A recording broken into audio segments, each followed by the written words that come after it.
Hello and welcome to BBC News with me, Luquessa Burak. Tensions remain high in the Middle East following further Israeli strikes on southern Lebanon and the occupied West Bank overnight. This large explosion was seen near Beirut's international airport, which borders the suburb of Dahia, a Hezbollah stronghold, which has been a continuing target for Israeli attacks. Reports citing Israeli officials said a key target had been Hasham Safieddine, Hezbollah's presumed leader-in-waiting and cousin of its late chief, Hassan Nasrallah. The Lebanese Health Ministry has said that 37 people have died in airstrikes in the capital and in southern Lebanon. Elsewhere in the occupied West Bank, the Israeli military says it's killed a senior Hamas figure following a strike on a refugee camp in the city of Tulkarm. Palestinian health officials say at least 18 people were killed in the strike on a cafe. Our Middle East correspondent Ugo Bashega sent this report from Beirut. Another night in Beirut and more Israeli airstrikes. War returns to this city. And this attack came with no warning. We went to inspect the damage. A residential building near the Lebanese parliament. Beirut appears increasingly under threat.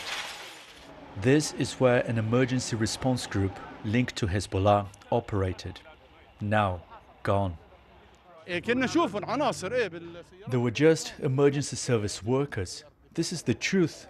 We only saw them helping people out, says Mustafa, who lives on the 10th floor of the building hit. The damage in this building gives you a sense of the power of this attack, and they've been cleaning up the rubble here, but we can still see some surgical masks and gloves and bandages as well. And you can probably hear the sound of drones flying overhead.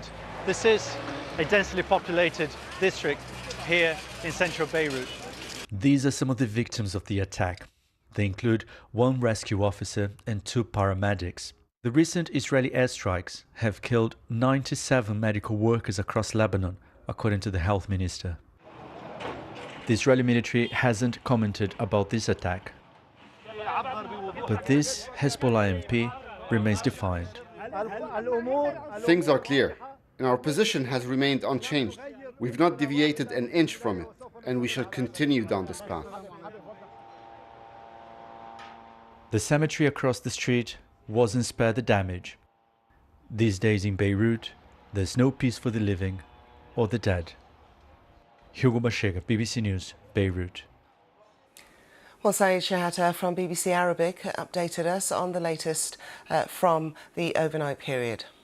There is continuing Israeli airstrikes, and one of them, it's reported from Israeli sources, it was targeting Hasham Safieddine, the potential successor of Hassan Nasrallah, to be the leader of Hezbollah. But there is no confirmed news about he was dead or not, and there is no statement from Hezbollah. So still, there's like kind of reports about they were targeting him, but it was deep underground. At the same time, the explosion we heard in Beirut because it was striking Dahia, which is the stronghold of the Hezbollah. In addition to that, there is 2 missiles were launched at Al-Masna border crossing area between Syria and Lebanon because Israel accusing Hezbollah of smuggling weapons from Syria to Lebanon, but the Lebanese authorities said all borders are controlled, so they denying this happening. So Israeli working very hard on this front in order to push Hezbollah on the ground further and to try to dry the source of weapons to it, according to the Israeli authorities. What do we know about those supply chains of arms trying to get into Lebanon for Hezbollah? Are they supplied overground, underground? How do they get to the group? There is many ways, for these weapons to come. Mainly came from Iran, but after what happened between Iran and Israel, and one of the aeroplanes were stopped to land in Beirut a few days ago because Israeli said that it has some weapons and some personnel on the aeroplane, even it's a civilian aeroplane. There is also coming because there is a presence, strong presence presence of Hezbollah in Syria was helping the president of Syria, Bashar al-Assad, to fight the extremists and the revolt against him in Syria.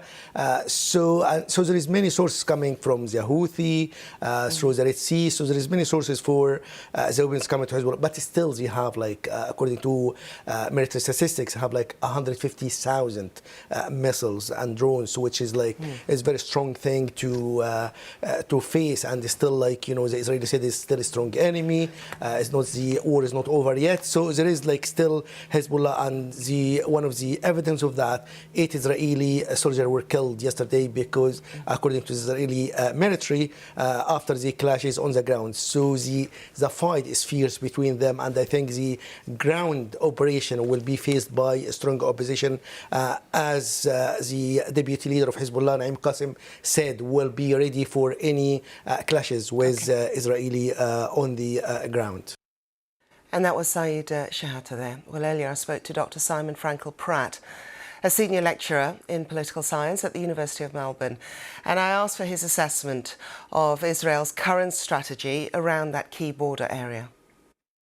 Israel seems to be trying to escalate things in order to conclude the matter, since the other possible conclusion, a hostage deal and a ceasefire in Gaza, is clearly not forthcoming. So Israel has, in the past few weeks, just effectively deleted Hezbollah's strategic and senior leadership. And since Hezbollah is now in a very weak position, it looks as though Israel is trying to press the matter by invading on the ground and attacking and destroying the physical infrastructure throughout the border area in south of Lebanon that has been threatening Israel's north for so long. When you say Hezbollah is in a weak position, are we talking about leadership or arms? Well, you can have all the arms you want if you don't have the sorts of veteran commanders and strategists and leaders to direct the use of those arms.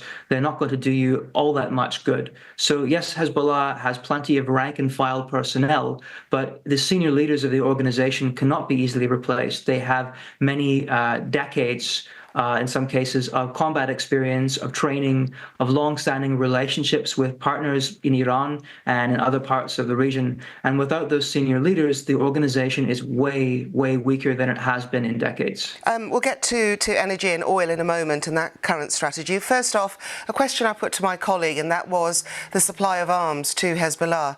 What do we know about the routes, the supply routes, in which those arms actually get into Lebanon? So I would say that the main supply route continues to be via Syria. And for years now, Israel will occasionally bomb arms shipments that travel from Iran through Syria and into Lebanon, into the hands of Hezbollah. I think that their stockpiles are pretty extensive at this point. So even if those arms delivery routes close down for the time being, Hezbollah has physically what it needs to harass or threaten the entirety of Israel, certainly the center.